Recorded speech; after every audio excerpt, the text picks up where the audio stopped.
नमस्कार, मी Mayuri सर्जेरा. Maharashtra प्लसच्या news bulletin मध्ये आपलं स्वागत. सुरुवात करूया हेडलाईन्सने. बुलढाण्यामध्ये शाळेला शिक्षक नसल्यानं पालकांनी केले शाळा बंद आंदोलन. लग्नाचे आमिष दाखवून अल्पवयीन मुलीवर अत्याचार. वाशिम जिल्ह्यातील घटना. अहेरी उपजिल्हा रुग्णालयाचा भोंगळ कारभार. परिचारिकेला गमवावा लागला आपला जीव. टिटवाळा पूर्वमधील रस्त्यांची दुरावस्था. महापालिका प्रशासनाचे दुर्लक्ष. आणि कर्जतमधील आशाने धबधब्यात वाहून जाऊन वडील आणि मुलीचा मृत्यू. आता पाहूया बातम्या विस्तारित स्वरूपात. बुलढाण्यामध्ये शाळेला शिक्षक नसल्यानं पालकांनी शाळा बंद आंदोलन केलंय. बुलढाणा जिल्ह्यात जिल्हा परिषदेच्या शाळांची अत्यंत दयनीय अवस्था झाली असून बऱ्याच शाळांमध्ये सोयी सुविधा आणि शिक्षकांचा अभाव असल्याचं पाहायला मिळतंय. अशीच परिस्थिती खामगाव तालुक्यातील लाखनवाडी येथील जिल्हा परिषद हायस्कूलमध्ये असल्यानं येथील पालकांनी शाळा बंद आंदोलन पुकारलंय.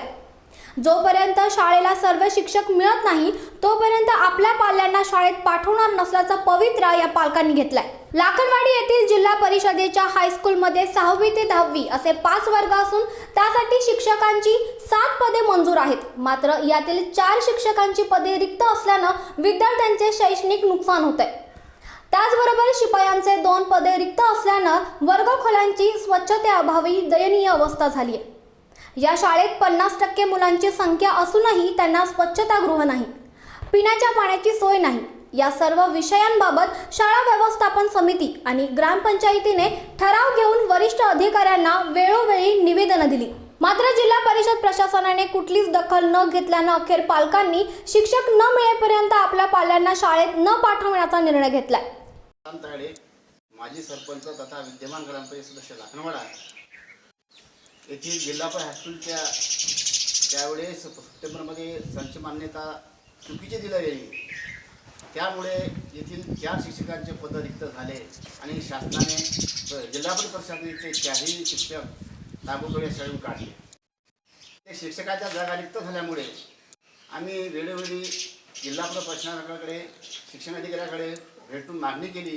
एवढंच नव्हे तर 3/6ला 5/7ला आणि 17/7ला लेखी निवेदनसुद्धा ग्रामपंचायत, शाळा समिती आणि पालक यांनी वेळोवेळी भेटी देऊन निवेदन दिले. मात्र त्याचा काही उपयोग झाला नाही. वाशिम जिल्ह्यातील पांगरी येथे एका अल्पवयीन मुलीवर बलात्कार झाल्याची घटना घडली आहे.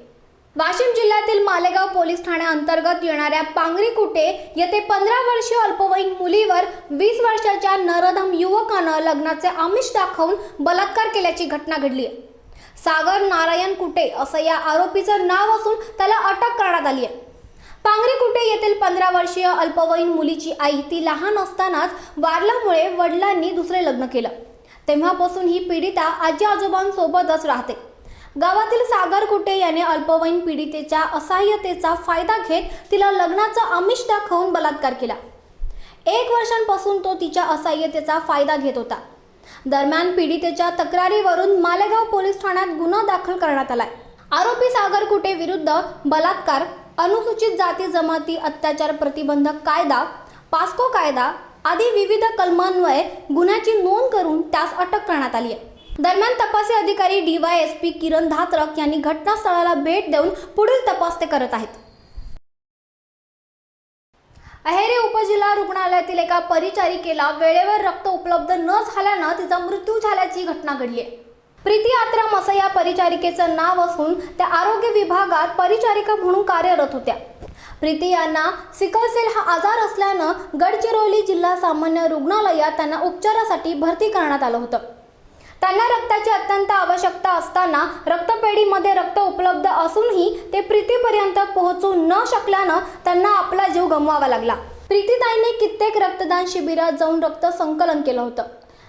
अहेरी उपजिल्हा रुग्णालयातर्फे आयोजित करण्यात आलेल्या अनेक रक्तदान शिबिरातही त्यांनी सहकार्य केलं होतं. मात्र त्यांना स्वतःलाच वेळेवर रक्त मिळालं नाही. जिल्हा सामान्य गडचिरोलीच्या रक्तपेढीच्या या भोंगळ कारभारामुळे एका होतकरू परिचारिकेला नाहक आपला जीव गमवावा लागला. टिटवाळा पूर्व येथे महागणपती मंदिराच्या रस्त्यावर खड्ड्यांचे आणि कचऱ्याचे साम्राज्य झालेलं दिसून येते.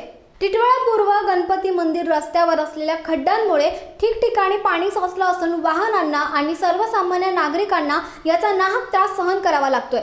अगदी काही दिवसांवर गणेशोत्सव येऊन ठेपलाय. यासाठी अनेक भाविक या उत्सवानिमित्त टिटवाळ्याच्या महागणपतीच्या दर्शनासाठी लाखोंच्या संख्येने येतात. परंतु या खड्ड्यांमुळे भाविकांना ये जा करण्यास अत्यंत त्रास सहन करावा लागणार असल्याचं चिन्ह दिसून येत आहे. महापालिका प्रशासन मात्र या खड्ड्यांकडे दुर्लक्ष करीत असून या समस्या सोडवणार कोण याची चिंता सर्वसामान्यांमध्ये दिसून येते. तसंच याच रस्त्यांवर मोठ्या प्रमाणात कचऱ्याचेही साम्राज्य झाल्याचं आढळून आलंय. एकीकडे साथीच्या आजारांनी महाराष्ट्रामध्ये धुमाकूळ घातला असताना अशा साचलेल्या कचऱ्यांमुळे नागरिकांच्या आरोग्याशी खेळण्याची भूमिका आरोग्य विभागाकडून केली जाते. घनकचरा व्यवस्थापन हे महापालिकेचे प्राथमिक कार्य असताना असा कचरा मुख्य रस्त्यांवर साचतोच कसा असा सवाल सर्वसामान्यांकडून होत आहे. कर्जतमधील आशाने धबधब्यामध्ये वाहून जाऊन वडील आणि मुलीचा मृत्यू झाल्याची घटना घडली. किरण बोराडे आणि मुलगी तेजस बोराडे हे आशाने धबधब्यावर फिरण्यासाठी आले होते. मात्र पाण्याचा जोर जास्त असल्यानं तेजसचा पाय घसरला आणि तिला वाचवण्यासाठी म्हणून गेलेल्या तिच्या वडिलांचाही तोल जाऊन हे दोघेही वाहून गेले. ही घटना समजताच पोलिसांनी घटनास्थळी धाव घेतली आणि शोध कार्य सुरू केलं. तसंच ग्रामस्थांच्या अथक प्रयत्नांमुळे तब्बल 6 तासांनी किरण बोराडे यांचा मृतदेह सापडला. मात्र मुलगी तेजसचा मृतदेह 12 तास उलटूनही अद्यापही सापडलेला नसून तिचे शोध कार्य सुरू आहे. चाकण शिक्रापूर शेलगाव मधून वाहणाऱ्या भीमा नदीच्या प्रवाहात अडकलेल्या एका तरुणाचे प्राण तेथील ग्रामस्थांमुळे वाचलेत. 8 दिवसांपासून सुरू असलेल्या पावसाने सर्वच नद्यांना पूर आलाय. नद्यांनी कधीच धोक्याची पातळी ओलांडली असून त्या दुथडी भरून वाहत आहेत. त्यामुळे नदी किनारील गावांना प्रशासनाने सतर्कतेचा इशारा दिलाय. चाकण शिक्रापूर हायवेवरील शेलगाव येथील वाहणारी भीमा नदी दुथडी भरून वाहते. या नदीच्या प्रवाहात एक तरुण नदीच्या पात्रात झाडाला पकडून आपला जीव वाचवण्याचा प्रयत्न करत असल्याचं काही ग्रामस्थांनी पाहिलं. मात्र पाण्याचा जोर जास्त असल्यानं त्याला वाचवणं शक्य होत नव्हतं. नदीवरील पुलापासून तो तरुण 100 ते 150 फूट अंतरावर असल्यानं काही ग्रामस्थांनी शक्कल लढवून थंड पेयाच्या 2 लिटरच्या रिकाम्या बाटल्यांना दोर बांधून तो दोर त्याच्यापर्यंत पोहोचवला आणि तो त्याच्या कमरेला बांधायला सांगून त्याला ओढून बाहेर काढण्यात आलं. तो तरुण 2 ते 3 तास पाण्यात असल्यानं त्याची प्रकृती नाजूक झाल्यानं त्यास चाकण येथील रुग्णालयात दाखल करण्यात आलं. सध्या त्याची स्थिती ठीक असल्याचं डॉक्टरांनी सांगितलंय. दरम्यान या घटनेविषयी त्या तरुणास विचारलं असता त्याचं नाव यशवंत भिकाजी जयराम असल्याचं त्यानं सांगितलं. तसंच कुत्रा मागे लागल्यानं कुत्र्यापासून बचावासाठी आपण नदीत उडी घेतल्याचंही त्याने सांगितलं. त्या तरुणाला नदीच्या पात्राच्या बाहेर काढल्यानंतर मी माझ्या स्वतःच्या ॲम्ब्युलन्समध्ये त्याला चाकण ग्रामीण रुग्णालयामध्ये नेलं. त्याच्यानंतर तिथल्या डॉक्टरांनी त्याची प्रकृती स्थिर आहे असं सांगितलं आणि तात्काळ मी चाकण पोलीस स्टेशनमध्ये त्याची सदर घटनेची माहिती दिली वर पोलिसांना सांगितलं की त्याचे नातेवाईकांना कळवा. खेड तालुक्यातील चास कमान धरणातून पाण्याचा विसर्ग वाढल्याचं समजतंय. खेड तालुक्यातील चास कमान धरणातून पुन्हा विसर्ग वाढला आहे. भीमाशंकर परिसरात पावसाचा जोर वाढल्यानं शनिवारी रात्रीपासूनच 23,145 क्युसेकने पाणी भीमा नदी पात्रात सोडण्यात येते. त्यामुळे भीमा नदी दुथडी भरून वाहते. या नदीवर असलेले सर्व कोल्हापुरी बंधारे पाण्याखाली गेले असल्यानं नदीकाठच्या लोकांना सतर्कतेचा इशारा देण्यात आलाय. 1 जून पासून धरण क्षेत्रात 525 मिलीमीटर पावसाची नोंद झाली असून धरण 100% भरले. बुलढाण्यातील संग्रामपूर तालुक्यातील वरवड बकाल येथील एका शेतजमिनीमध्ये मानवी सांगाडा सापडल्यानं एकच खळबळ उडाली आहे. वरवड बकाल येथे बौद्ध समाजातील एका महिलेचा मृतदेह स्मशानात दफनविधीसाठी आणला असता स्मशानभूमीतील नदी किनारी मानवी सांगाडा सापडला. याबाबत तेथील स्थानिक पोलीस पाटील शुद्धोधन इंगळे यांना या सांगाडाचा पंचनामा करण्यात यावा अशी विनंती तेथील बौद्ध समाजाने केली. दरम्यान तामगाव पोलीस स्टेशनचे ठाणेदार प्रधान साहेब पोलीस ताफ्यासह घटनास्थळी हजर झाले. तसंच पोलिसांनी आणि बौद्ध समाज बांधवांनी सदर सांगाड्याचा सन्मानपूर्वक दफनविधी करून त्रिशरण पंचशील घेऊन श्रद्धांजली वाहिली. 2 वर्षापूर्वी एका शेतकऱ्यानं बौद्ध स्मशानभूमीची जमीन कोर्ट कचऱ्या करून जिंकून घेतली होती. त्या दरम्यान वरवड बकालमधील 2 ते 3 बौद्ध समाजाच्या लोकांचे मृत्यू झाले असता ही शेतजमीन असून स्मशानभूमी नसल्याचं सांगत त्या स्मशानभूमीत त्यांचा अंत्यविधी करण्याकरिता त्या शेतकऱ्यानं साफ विरोध केला. तेव्हा बौद्ध महिलांनी सदर प्रेत संग्रामपूर तहसील कार्यालयात नेऊन स्मशानभूमीच्या जागेकरिता तीव्र आंदोलन केलं होतं. त्यामुळे काही वर्षांपूर्वीचे हे सांगाडे त्या शेतात असलेल्या नदी पात्रामुळे उघडे पडले आणि म्हणूनच ही शेतजमीन नसून स्मशानभूमीच असल्याचा दावा करत वरवट बक्काल येथील बौद्ध बांधवांनी याबाबत नाराजी व्यक्त केली आहे. सध्या इथली बुद्ध समाज हा सध्या खामगाव कोर्टात अपिलात गेलेला आहे आणि खामगाव कोर्टात अपिलात गेल्यानंतर त्या ठिकाणी आता हा जो पुरावा आहे हा निश्चितच एक चांगला पुरावा म्हणून इथे त्या कोर्टासाठी एक सादर होईल आणि आम्हाला न्याय भेटेल आणि या बुद्ध समाजातल्या लोकांना इथे स्मशान. चंद्रपूर जिल्ह्यातील घुगस गावातील लॉयड मेटल्स या कंपनीतील एका कामगाराचा मशीनमध्ये पडून मृत्यू झालाय. मंगेश दुर्वे असं या कामगाराचं नाव असून मंगेश मशीनवर काम करत असताना तोल जाऊन मशीनमध्ये पडल्यानं त्याचा जागीच मृत्यू झाला. मात्र मंगेशचा हा अपघाती मृत्यू नसून कंपनीच्या बेजबाबदारपणामुळे त्याचा मृत्यू झाल्याचा आरोप मंगेशच्या कुटुंबियांनी केलाय. दरम्यान मंगेशच्या कुटुंबियांनी या घटनेबद्दल कंपनीकडे 25 लाखांची मागणी करत कंपनीच्या गेटवरच गोंधळ घातला.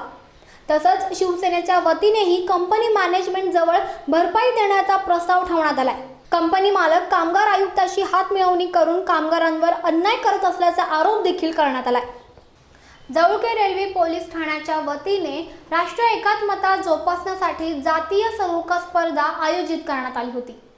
या दौडमध्ये श्री शिवाजी हायस्कूल जवळकाचे विद्यार्थी तसंच किन्हीराज, जामखेड, खिरडी या गावांसह परिसरातील शेकडो युवकांनी देखील सहभाग घेतला होता. या सलोखा दौडला ठाणेदार आर.जी. शेख यांनी हिरवी झेंडी दाखवून सुरुवात केली. या प्रसंगी प्रमुख पाहुणे म्हणून प्राचार्य डी.सी. सुरपाम, पोलीस पाटील विजय सरोदे, पत्रकार संघाचे जिल्हा संघटक महादेव हरणे, अंतुदय चोतमल यांची उपस्थिती होती. या दौडमध्ये जामखेडचा अजय हांडे प्रथम आला तर स्वप्नील नालिंदे आणि विक्रम जाधव यांनी अनुक्रमे द्वितीय आणि तृतीय क्रमांक मिळवले. विजय झालेल्या युवकांना रोख रक्कम आणि प्रमाणपत्र ठाणेदार शेख यांच्या हस्ते प्रदान करण्यात आलं. यावेळी शेख यांनी स्पर्धकांना मोलाचे मार्गदर्शन केलं तर पोलिसांना शत्रू नव्हे तर मित्र समजून सहकार्य करण्याचं आवाहन देखील त्यांनी केलं. जातीय सलोखा दौडचे आयोजन हे फक्त मनोरंजनपुरते नसून समाजातील सर्व घटकांनी एकत्रित येऊन सामाजिक सलोखा जोपावा, एकमेकाशी बंधुभावाने वागावे. तसेच पोलीस हा जनतेचा शत्रू नसून मित्र आहे. पोलीस आणि जनता यांच्यात समन्वय वाढावा, पोलीस आणि जनता यांच्यात संबंध वृद्धिंगत व्हावे हा त्यामागचा उद्देश आहे. या बातमीचा बुलेटिनमध्ये वेळ झाली आज इथेच थांबण्याची. ताज्या अपडेटसाठी तुम्ही पाहत राहा महाराष्ट्र प्लस, आवाज सामान्य जनतेचा.